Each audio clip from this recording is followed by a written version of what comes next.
Olá pessoal, tudo bem? Sou o Jeff, falar um pouco sobre nosso São Paulo Futebol Clube. Mas antes de falar um pouco do São Paulo Futebol Clube, né? Queria mostrar esse presentinho aqui que eu ganhei, ó. Ganhei do meu sogro, pessoal. Essa camisa bonita, ó.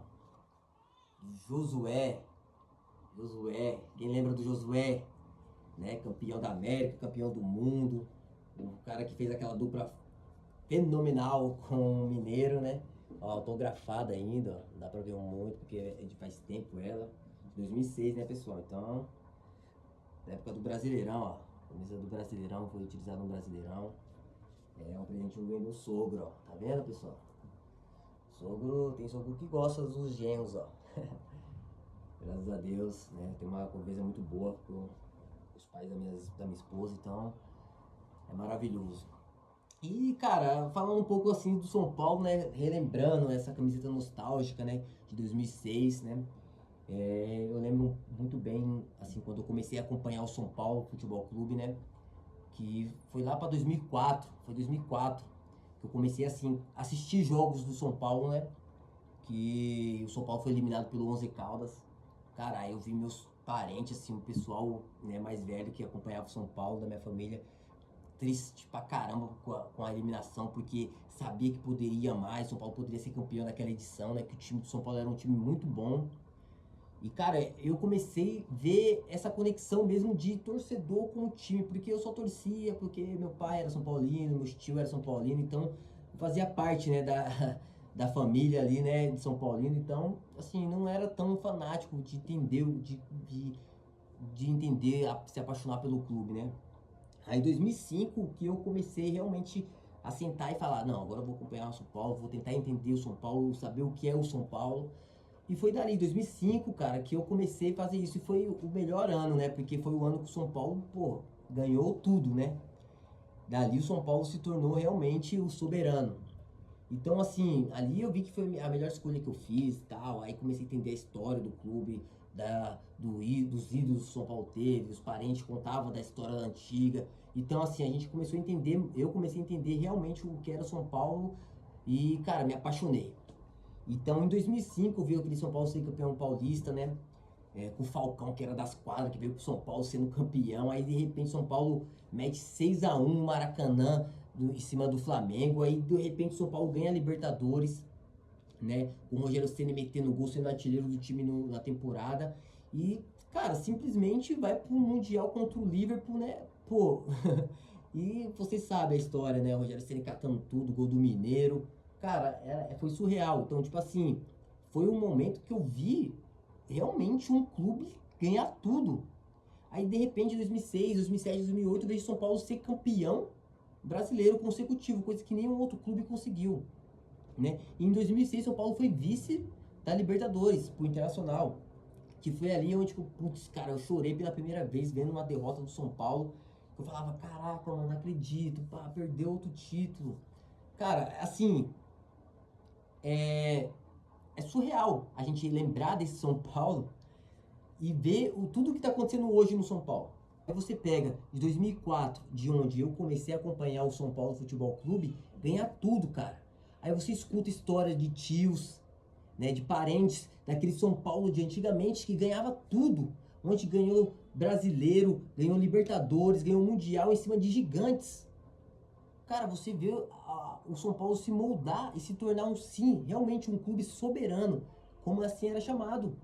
Imagina um clube que nem chegou aos 100 anos, conquistou todos os títulos de expressão que existe. Onde que onde o time brasileiro que tem mais títulos internacionais. Onde é o time brasileiro que tem mais títulos mundiais. Então, realmente, o São Paulo ficou numa prateleira acima de muitos gigantes do Brasil. Muitos vai falar que não é considerado e tal, mas São Paulo é o maior do Brasil. Se você for pegar por história, por tradição, por conquistas, por análise, o São Paulo é o maior do Brasil.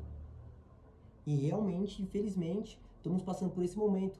E é isso que deixa o torcedor até mais antigo, triste, porque a gente acostumou ver aquele São Paulo ganhar tudo, aquele São Paulo realmente considerado o maior do Brasil, aquele São Paulo que era referência. O São Paulo era referência para os outros clubes brasileiros. O São Paulo tinha a melhor estrutura, a melhor DM, a melhor base, o melhor CT. O São Paulo era referência em tudo. Em ser uma melhor administração de um clube de futebol. Aí você para pensar como uma pessoa conseguiu destruir a história do São Paulo. É lógico que não é só o Casares que fez isso, tá? Os que passaram antes dele fez a merda. Mas a merda manchou as mãos do Casares. E hoje o São Paulo sofre. E hoje ele tá pagando por isso. Porque ele é o presidente do clube. E ele tá vendo tudo isso acontecer. Porque ele é culpado, sim. Porque se ele não for culpado disso tudo, gente, como que ele se torna um presidente e deixa fazerem isso dentro do clube que ele se diz torcedor? Porque o Casares falou que ele era o torcedor, o sonho dele era ser presidente do São Paulo e ele realizou o sonho dele. Mas como que uma pessoa que fala que o sonho dele era ser presidente do São Paulo, o clube que ele ama, que ele torce, como que ele faz isso? Como ele consegue destruir esse clube que ele diz amar? Porque esse amor, me desculpa, é falso. Porque me desculpe, não dá pra entender. O cara que se diz torcedor do clube se torna presidente, que seria o seu maior sonho, fazer tanta merda assim dentro de um clube. Do clube que ele é o maior responsável. A última voz é dele, ele é o presidente do clube. E como que acontece tanta merda no São Paulo? O São Paulo tá parecendo um episódio do One Piece. A gente acha que acabou, quando vai ver, no outro dia tem outra coisa acontecendo. Muita merda é feita na gestão do Casares. Cara, de verdade, o Casares ele tem que ser culpado por isso.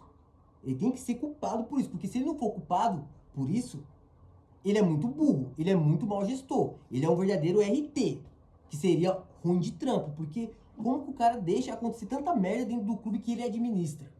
Sem ele saber. Ele tem que ser culpado por tudo isso. Porque estamos falando de muitas coisas, de movimentação, de saques em dinheiro, em espécie. Quem é que usa em espécie hoje? A gente que somos pobres, a gente paga uma conta com Pix. A gente não utiliza mais dinheiro. Por quê? Que diabos o cara fez tanto saque assim, que é equivalente a tudo, a 11 milhões. E sem a gente saber o que é esse dinheiro, de onde que é esse dinheiro. É surreal. Aí parcerias que ele teve com carros, né, de uma empresa de carros, que os carros nunca foram utilizados pelo São Paulo. Quando você foi ver, tava na garagem do diretor de não sei do que, o diretor do Caralho 4, o diretor do... Sabe? É absurdo isso. Aí você vê a dívida do São Paulo duplicar. O São Paulo deve mais bilhões. Como que pode, gente? O cara fazer tanta merda numa gestão assim e ele não ser culpado. Ele não saber que tudo isso aconteceu. Ele tem que ser culpado porque senão é mais feio pra ele. O que mais me assusta, pessoal, é que, cara, o São Paulo tá devendo tanto. E cada coisa que acontece dia após outro dia assusta nós, torcedor São Paulo. Não assusta porque a gente não sabe o que vai ser do São Paulo nessa temporada. A gente tem medo de cair no Paulistão. A gente tem medo de ser rebaixado no Brasileiro. Cara, é surreal o que uma pessoa fez. Porque ele fez isso ser pior. Gente, o São Paulo perdeu tanto dinheiro por causa de pessoas que ele colocou dentro do próprio clube. Pessoas que usavam camarote de São Paulo como clandestino para ter ganhos próprios. E quando o time tá devendo 3 meses de salário para os jogadores, direito de imagem e o caramba 4. Aí você quer contratar um jogador, pô, não dá para trazer porque a gente não tem dinheiro. Mas a gente teve saques de 11 milhões, né? Pela conta do São Paulo rodando por aí, que a gente nem sabe onde foi parar esse dinheiro. A gente deve Daniel Alves, Rames Rodrigues, craques, né, do futebol, que veio pro São Paulo e não fez merda nenhuma. Que foi o próprio Casares que trouxe. Onde teve vergonhas atrás de vergonhas. Tudo na gestão do Casares. Beleza, você ganhou um Paulista, um Brasileiro e uma Supercopa. Porra, maravilhoso, São Paulo ficou anos sem ganhar nada. Isso não tampa a história do São Paulo. Isso é pouco para a história do São Paulo. Beleza, o brasileiro, a Copa do Brasil era um título inédito que a gente não tinha. A Supercopa também era um título inédito que a gente não tinha. Conquistamos. Maravilhoso. Torcedor feliz, sorridente.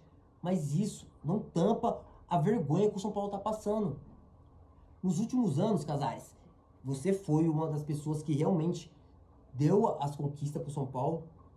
Mas você fez o maior estrago no São Paulo.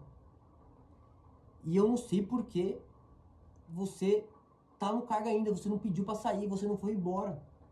Você tá ficando aí, deixando dia após dia passar, a gente não sabe como vai ser, a gente não entende. Cara, é vergonhoso isso tudo que tá acontecendo. Espero que algo possa acontecer e entre um dinheiro no São Paulo só pra poder pelo menos pagar esses 3 meses de salários atrasados pra esses jogadores aí, porque senão, gente, a gente vai cair. A gente vai cair, a gente pode cair até no Paulista. Imagina que vergonha. Aí sim, realmente, a piadinha que o pessoal faz vai valer. A gente pode ser rebaixado no Brasileiro. Se esses jogadores que estão aí não tiver um pinguinho de vergonha, mas como vai ter, sabendo que o time tá todo destruído por dentro? Onde a sua maior voz, que é o presidente, ridicularizou o clube. O Casares, ele pegou a história do São Paulo e jogou na merda. Foi isso que o Casares fez. É isso que o Casares está fazendo. A gente que é torcedor do São Paulo, a gente fica triste por isso. Porque a gente não sabe o que vai ser dessa temporada. E desculpa, torcedor. Como eu disse no começo do vídeo, o time que era considerado soberano, referência para os outros clubes, hoje é ultrapassado. É um time antigo, é um time que só tem história. E se a gente, essa temporada, a gente se escapar, se a gente não cair no Paulista e não cair no Brasileiro, esse vai ser o nosso título nessa temporada. Porque é isso que a gente tem que torcer, para isso não acontecer. Porque aí sim, se isso acontecer, a história do São Paulo realmente vai ser nada, vai ser apagada, vai ser jogada no lixo. E dar os parabéns pro Casares se isso acontecer, né? Porque, como ele disse, era o maior sonho dele e ele tá realizando. Fazer merda com o São Paulo.